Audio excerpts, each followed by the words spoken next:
Hello, everybody, and welcome to My Heart's Purpose weekly drop in, where I interview folks who know their purpose and live it in various ways. We're also going to dive into one of the methods of My Heart's Purpose. And for those of you that don't know, My Heart's Purpose is a 9 method virtual journey designed to help you discover your why and create or refine your life purpose statement.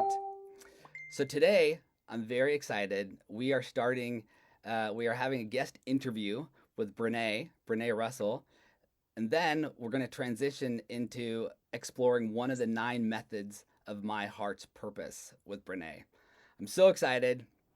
Today's guest knows what it means to hear the call, walk away from it, and then find her way back, deeper in a deeper and more rooted way than ever before. She's a birth worker, a dancer, a gatekeeper between worlds, a woman who has learned that the heart's gravitational pull doesn't negotiate. So, through loss, rebellion, and 2 profound seasons of saying yes, she watched the impossible become possible, and spirit has shown up in ways that can't be explained. So, I'm so excited because what I in researching and preparing for this, it was really beautiful. There was a purpose flow. There was an arc to her journey that I saw where her story follows a call for something and then a resistance and then a cost and then a surrender and then a return and into this integration pattern of who she came here to be. So I'm very excited to hear all these details. Welcome, Brenee. Thank you. Thank you so much for having me on the show. I really appreciate you inviting me and asking me about my story. It's so exciting to get to share. Your story is very exciting. So I know bits and pieces of it, but I'd love for you to share a little bit more about who you are and what you feel your purpose is. Yeah, so who I am. Wow, what a simple question for such being such a complex being. Um, who I am is, or the way that I'm expressing myself on this life path journey is that of a birth worker, as well as a dance leader, specifically a partner dance leader in my community. My journey of becoming a birth worker has taken on different iterations throughout the years since I started. And I've gone through the path of becoming a home birth midwife, but have landed in the journey of being a doula. Sweet. Yeah. Uh, there was this. I felt this like gravitational pull in some of the things that you were describing. And do you feel like it's always something that you've known, or it was like was the birth work something you discovered or just recognized in you? Like, how would you explain that? It was, man, if hindsight's 2020, right? Like I didn't always know that I wanted to be a birth worker, but I always knew that there was something in me that I didn't quite know myself. And it was really a calling and a gravitational pull that literally led me to birth work when I was 23 years old. And it took a lot of listening to my heart and listening to signs after sending out prayers to God, to the universe, to guide me where I needed to go in moments where I was, lost in my formative years, trying to discover who I was and fully trusting these signs that were coming through that made no sense logically whatsoever. And just like really heeding that call, and every little step led me exactly where I needed to be, and like led me to things that were absolutely impossible in my mind. I had come from very meager background. I grew up in a family that didn't have much. I grew up in a very like adverse childhood experience. And when I would tell my family growing up as a child that like I was going to travel, I had big plans for myself, they kind of would just be like, okay, whatever, like nobody does that. So it was a really big deal for me to fully listen to these signs and messages and blindly follow my heart and trust my heart and see Yeah. where it actually ended up leading me to. Yeah, amazing. So one thing a lot is a lot of people look at purpose, in various different ways. And the way I've been really feeling it, as of late, as of maybe like the 5, 10 years or so, is really coming into alignment with this concept of purpose not necessarily being something you do, but somebody something you're being, and something within you that just feels so right. And then oftentimes, I think those of us that have felt that, we're very drawn to any activity that's going to offer us that opportunity to just feel more of that. Because Yeah. once you felt that, like the difference just feels yucky in a Yeah. way. And Yeah. and so what you do then, when you know how you want to be, then you find these different expressions of doing, which are could be anything. And what I kind of like about that perspective is especially in today's like rapidly changing world, there's not really as much pressure or there used to be this one pressure to have this one career for your whole entire life, and that's what you made your whole life about. But now, like, things are changing so fast, so there are truly so many unlimited things people could be doing, so many things we don't even know what they are potentially in the future. And so I was curious about your what has you like who do you feel is what is it that is being like who is that being inside of you? What does that feel like when you participate in your work of your doula work? Hmm.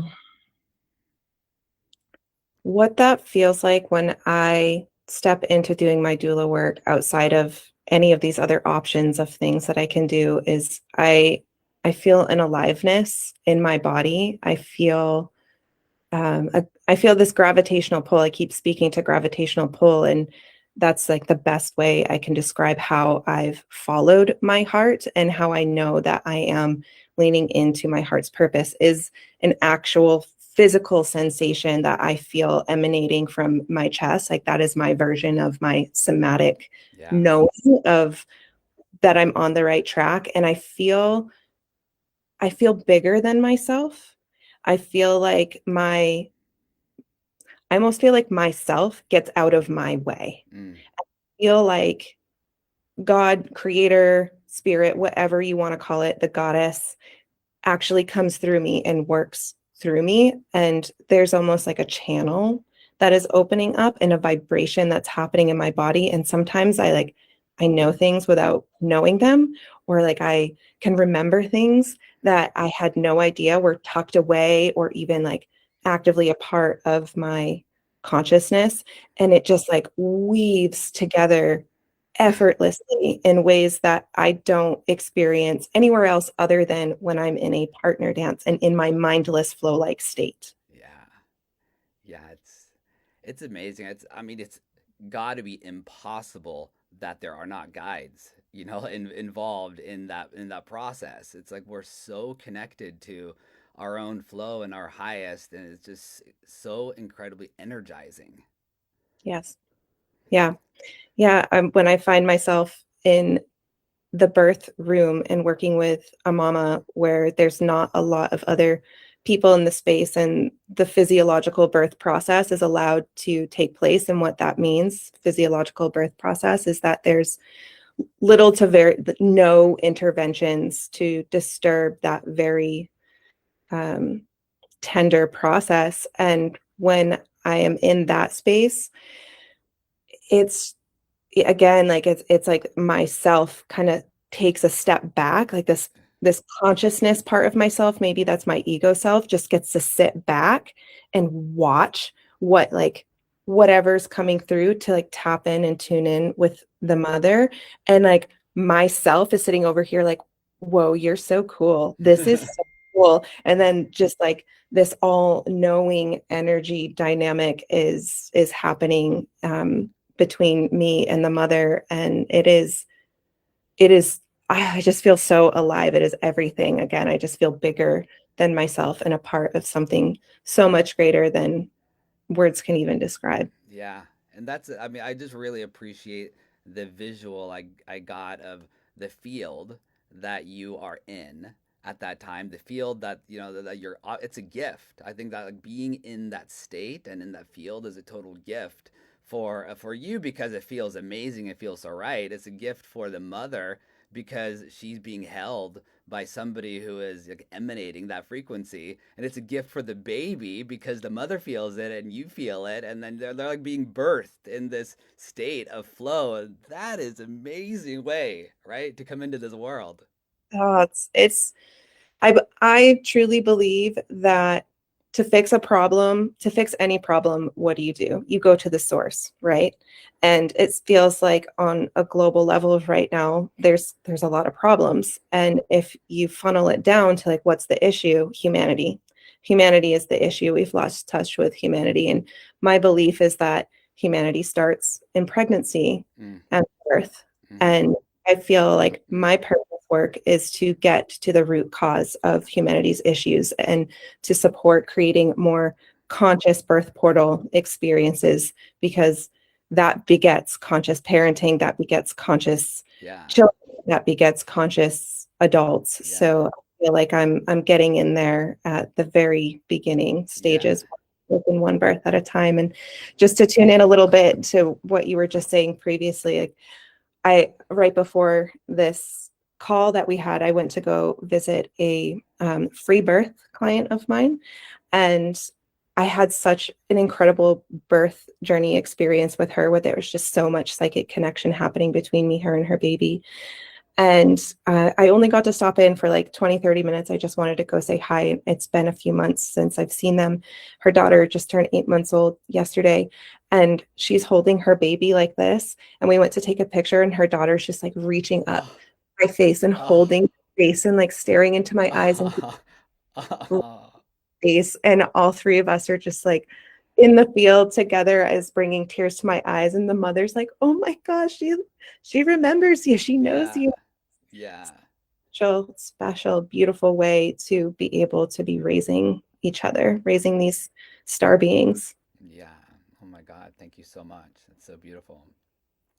So I'm curious, you know, what when was that first big yes? You know, like what was that, like that feeling that you're expressing, that, you know, can you remember like what that was and how that was kind of related? Yeah. So my first big yes, if you remember earlier, I spoke to just following these signs. I had taken a road trip across the country with a boyfriend that I was off and on with. We went to my first oh, what are those like free hippie festivals called? I can't even Oh, remember the the rainbow gatherings. Yes, the rainbow gatherings. I went to my first rainbow gathering, and him and I were deciding to break up. And I'm all the way in Washington. I'm from Maine. We had just driven across the country, and we're like, we need to break up. Like, okay, this is complete. And I was just like, okay, like, please, please show me what I need to do, because we actually need to part ways right now. And I had $300 in my bank account, and left and right, I was seeing these messages to go to Kauai. And I'm like, I I barely have enough money to get there, Uh-huh. and I have a backpack.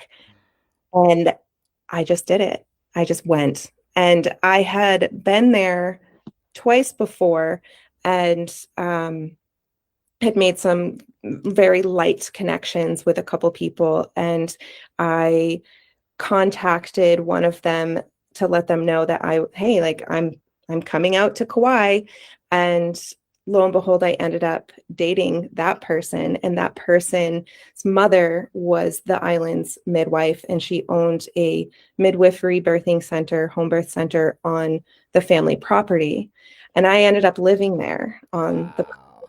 and the bedroom that I was staying in was right next to the birthing center, and I'd be woken up Wow. one day by somebody giving birth. And I'll never forget when I first arrived to that property. There, it was lightly raining, and there was a rainbow over the small little birth center, birthing room, birthing space that she had built on the property. And I could hear a baby crying that had just been born. And I was just like, what am I walking into? Wow. And from there, the midwife, her name is Claudia Brown, was Claudia Brown. She ended up seeing it in me. before I had seen it in myself. And she would invite me into support by saying, I need someone to take photos, or like, I need somebody to hold a leg. And then all the other midwives would start pulling me in as well. And so I just like ended up supporting, and I was very fascinated as I was stepping into like my understanding of like more health and nutrition and connection to earth. And so it just made sense to me. Mm-hmm.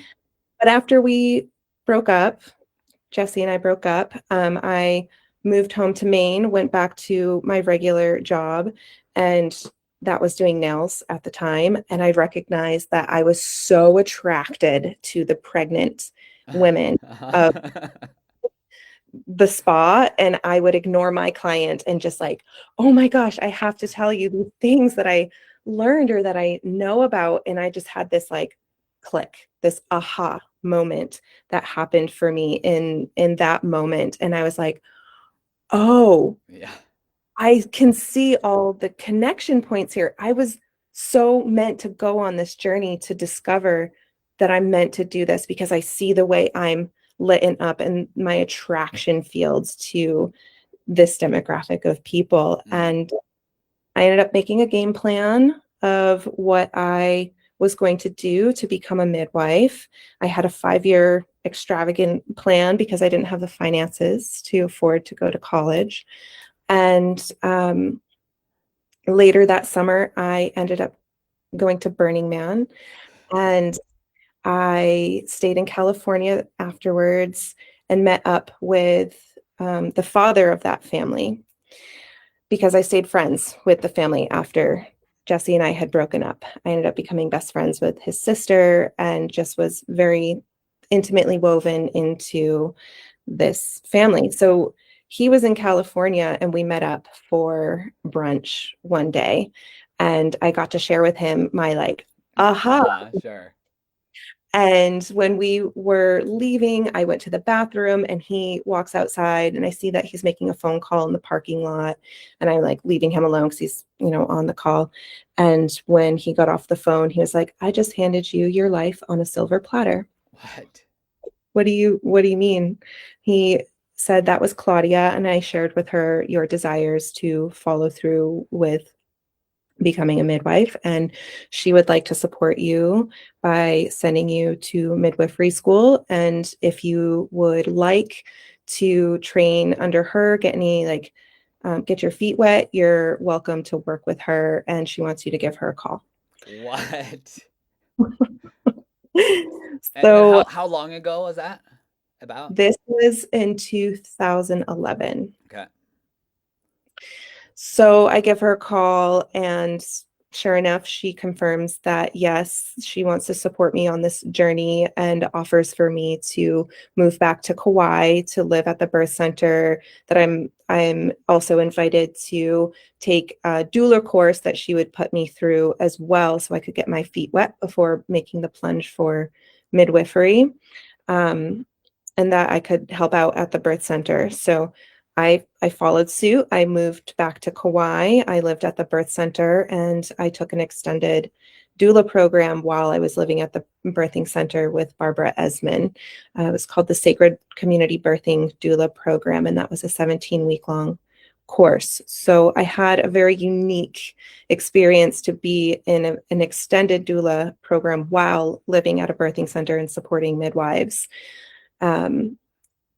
It ended up being that summer, Claudia got diagnosed with cancer and had to leave the island to get treatment. And I stayed behind to support the other midwives and take care of her 9 dogs that Wow. she had on property, which that I don't know if we'll get there today, but that's actually a very important piece of this story, those 9 dogs. And Claudia ended up passing away later that summer. And this was before I went into midwifery school. And I let the dream go Mm. of going to school because she had passed, of like, Yeah. oh, this is no longer an option, and just like had deep Mm. gratitude for Yeah. the opportunity and education I had so far. Mm-hmm. And just grieving that this woman who was my first female mentor passing, and that she, yeah, so just so quickly Yeah. went. Um, and I decided that I was going to pivot and explore doing dance and move to California and go back to dance and um, see if maybe I could save enough money for school doing something else. And Jesse caught wind a few months later after I went back to California that that was my path. And he gave me a call and had shared with me that on her deathbed, she asked that they would honor our agreement to put me through school if I still wanted to Wow. go to school. And so here I am on the phone with my ex-boyfriend, Yeah. and he is offering me on behalf of his mother to still honor my educational path of becoming a midwife. Wow. And I just could not even like I could not fathom the gift that Mm. that was. Mm. Like this is miraculous in my eyes and my world. And through very grateful tears, I accepted the offer and followed suit, moved home to Maine, which one of the best home birth midwifery schools was 15 minutes down the road from my mother's house. Oh, sweet. Yeah, so I attended that program, and wouldn't you know it, like I actually decided I didn't want to be a midwife. Yeah. And I left the program and knew I wanted to do birth work, but I knew I didn't want to be a midwife. And this is where I like really let go of Yeah. doing work for an extended period of time. Um, I was feeling some resentment of letting go of my dancing career, my dancing path, because that also is a huge, important passion of mine. And the depth of work and focus that it takes to be in midwifery school is like, oh my gosh, it's next level. And I just wasn't quite ready for it. And I wasn't ready to have that level of responsibility. And I set it down. I Yeah. set it down 7 years. And in that 7 years, I explored all different kinds of jobs. I went back to dance. I did the festivals. I like wild out. I allowed myself to be that free being that I wasn't affording myself in my late 20s when all my friends were going to the festivals and the dance events. I'm like, well, I'm in school or I'm on call for birth and I can't do these things. And I let go of a dance performing career also that was really on the up and coming for me at the time as well. So I really let myself go for it. And I found myself questioning like, who am I? Like, what am I going to do? Like, why am I not financially successful yet? I'm like pushing 35. I'm like, what's going on here? I feel so lost. And I'd have this whisper of like, birth work, birth work. And I'm like, yeah, yeah, yeah. Like, I'll, whatever. Like, I know I'll come back to that, like, maybe when I'm like 40 or 50 years old. And um, then I guess it was three years ago now, bringing back that the 9 dogs. I I had acquired one of those dogs after Claudia had passed, and her and I have a very beautiful her name's Keepy, have a Mm. beautiful journey together where she came to midwifery school with me, came to births with me. Mothers would request that she would come to their births. Wow. She grew up at the birth center herself, so she was just as much a birth worker as I was. Wow. And she ended up passing pretty traumatically for me when she was almost 16 years old. And this dog was my soulmate. She Mm. was my everything. And when I mean soulmate, like Mm. will be the one soulmate that I have in my life that nothing else, nobody else, no other relationship can surpass what I shared with her. And that put me in such a dark, deep, like questioning who I am, what my identity was. And very shortly after her death, going through that portal, which she was one of the greatest death experiences that I've experienced. I still have all my grandparents, all my parents, like all my friends. I haven't Wow. experienced Yeah. that. So to lose the closest being to me really put me back into the portal and Yeah. the gates the gates of life and death. And then I got requested by a friend to attend her free birth, her sovereign birth. Mm-hmm.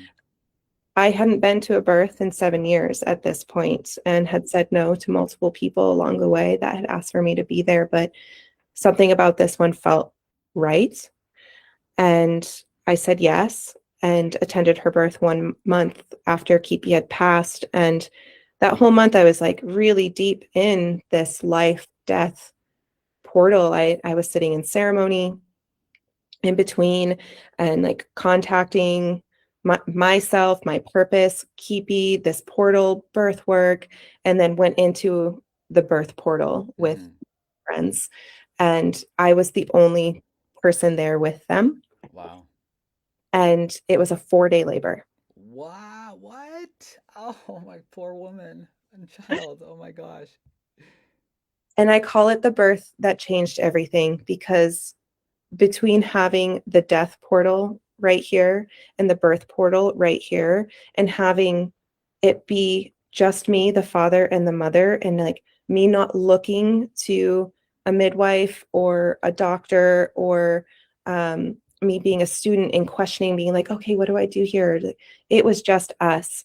And it really unlocked and showed me and reinitiated me into my path as a birth worker. And it helped me understand like why I had to set down what I needed to for those 7 years. Mm-hmm. Really brought me back to what was important and what the one full truth is in this life is like there's death and there's birth and there's death, and then the rest is up to interpretation. And Mm-hmm. my purpose is to be that gatekeeper and holding that space as life is coming in.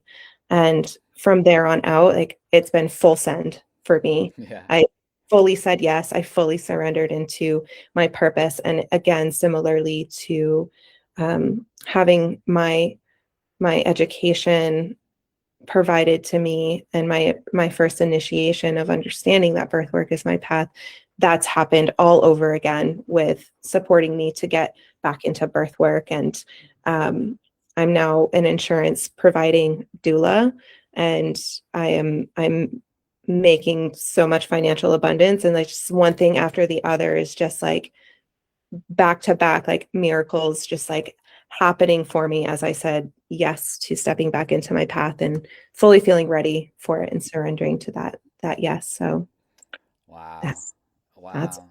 Yeah, what a journey. So beautiful. So very powerful. So as you, I want to jump into the next part here, but I want kind of where we're going to be exploring some of the career explorations, which you kind of talked about you doing a lot of in those 6 years, but maybe before that too. But before we jump there, I want to just kind of wrap up this first part. And so you talked kind of about various different patterns that you realized, and I was interested in that. And how can you what would you like listeners to basically receive, from the downloads that you've got to support you, like to find this for yourself?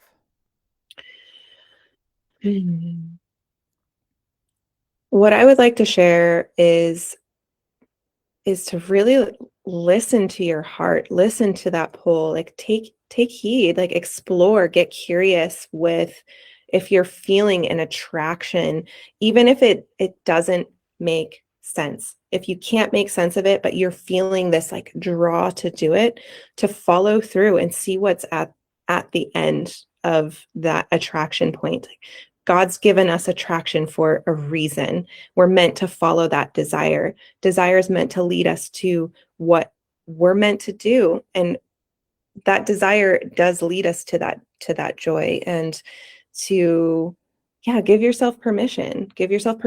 And even if you have people like naysaying or questioning what you're doing, just stay true to your heart and just stay curious and open. Mm, yeah, amazing. So the next part here is a little bit about My Heart's Purpose. And so, for those of you that don't know, My Heart's Purpose is a 9 method virtual journey designed to help you discover your why, which is your anchor, and then to create or refine your purpose statement, which is the fuel, and inner guidance, like motivation, to help you choose the expressions of doing that are truly aligned with your true north. And then method two is all about harvesting the gold from your life path. And I really appreciate what you've shared thus far around how you took those various roles that you've had and really listened, listened to your heart and really followed that attractive pull, what else could you share maybe about some of the themes that you might have experienced in various different roles that you had or other careers that actually helped redirect you into your true north? Mm. Yeah, I think some of the themes would be just feeling dead on the inside. I've heard so many times people call me like a jack of all trades, a Jill of all trades. I've put so many things in my pocket. And a part of my journey is learning what I don't want and what doesn't light me up and what doesn't make sense for me. But I also can see where exploring and integrating all these different skill sets has created a cumulative toolbox for me to have a holistic and well-rounded approach in the work that I'm actually doing. So I can reflect and see where all of these things have supported me in my soul's work. But I think one that I really want to maybe hone in on a little bit more would be teaching dance. Yeah. That one has been and is still very much so an active part of my current experience and something I'm leaning more and more into as well. But yeah, just there's a beauty to the evolution of dance that's very similar to the birthing process.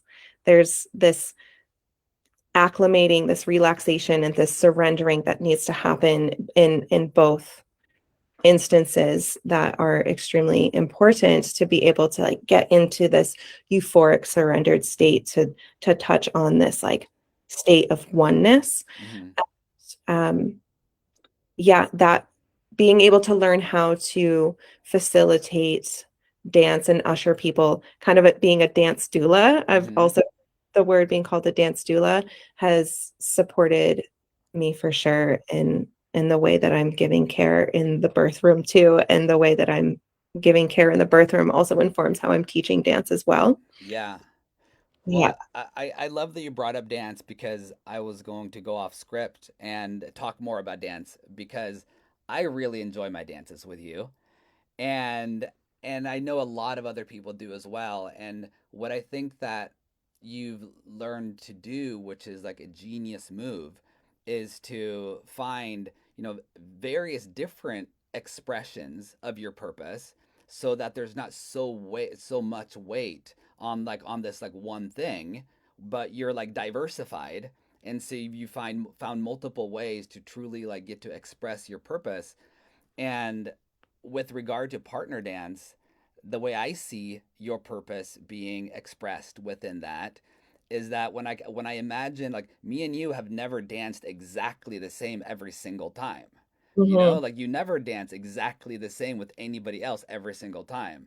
So every Hmm. single dance that you create is this creation of something, of an energy, of like of an experience. And so every dance that you have with this other person, you are birthing, something new with that new frequency that gets to go into the room. And when you're teaching that, you are you're offering the tool set that then people can take on their own to just create more, right? Like more of that in the room. So it's birthing Yes. so much magic. Yeah, yeah, thanks for sharing all of that. It's so true. And it's such a beautiful journey to get to explore dancing with the same person. And yeah, like you said, that there's a different experience every single time. Like the ingredients are always going to be different. Like the ingredients of like our emotional body, what music is happening, who else is in the room, like what did we eat earlier that day, all of those things play a role in creating the shared story the dance floor. And it's so fun to be able to play in that improvisational place to, yeah, get into this oneness consciousness of creating a story together while also like sharing our individual stories. And this also makes me think of birth too, because every single birth is different. Like a mother can have like 5 children with the same father and have like birth in the same exact location, but every single birth is going to be a different dance, no matter what, very unique to that specific experience. And the baby and the mom are having their own version of a dance, and so it's so interchangeable there in those two experiences. Yeah, it's amazing. Cool. Well, I got no babies on the way, but when I do, whenever that is, you're on my call list for sure. I would love to be there for you and be there. That would be such. Amazing. Well, this has been so I'm so grateful that you said yes to this and I got to learn a little bit more about you and your expression of purpose. I'm very inspired. So this call is designed to showcase that living on purpose is possible for everyone. You know, just got to really listen to your heart and follow that. And just as importantly, this space is also here to build community so that we can offer this weekly gathering for those people moving through My Heart's Purpose at home. Sometimes it's lonely doing online classes. And so this is just here for people so they can tune back in and feel that they're in the community. And if you visit myheartspurpose.com/special, you can access method one for free. Method one is about anchoring your why, which is the core support system for all the choices that you're going to make in your life. And it's my gift to you because that's what I want for all of us is to have that anchor in this wildly fast moving world. So myheartspurpose.com special. And then if you decide to upgrade, then with that link, you'll save $11. And then a portion of that also flows back to Brenee for being our guest today. So we're here for you. And one last question for you, Brenee. I'm curious, what is the one thing you wish somebody had given you permission for? Or what is the one thing you wish someone had given you permission to believe about yourself earlier? And can you give that permission now to the people listening? That's such a great question. I would say that I wish that I would have been encouraged to trust myself more and to believe in myself, and that my interests and my passions meant something and were worth something, and that I was encouraged to cultivate those excitements, those desires, those attraction points. I feel like that was always an uphill battle for me, and that I needed to justify my interests and my passions. And so what I would love to permission people is to trust the things that light you up, trust the things that make your heart sing and that feel exciting and Mm, you feel passionate about, you feel curious about, like yes.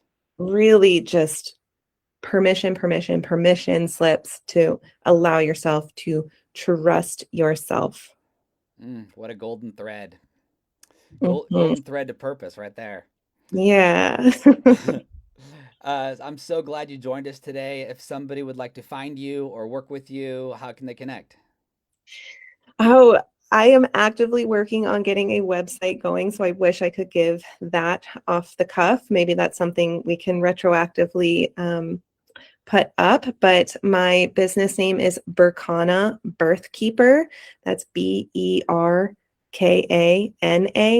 Birthkeeper. You can find me on Instagram and Facebook for now until my website is up and running. Sweet. Well, we might have to have you back here. Yeah, I'd be Uh, happy. we're going to be back here next Friday at 4 p.m. Pacific for another conversation with another friend of mine who lives their life on purpose, and we'll explore method 3 of My Heart's Purpose. So thanks again, Brenee, and hope y'all have a great week. Thank you so much, Anders, for having me. You're welcome.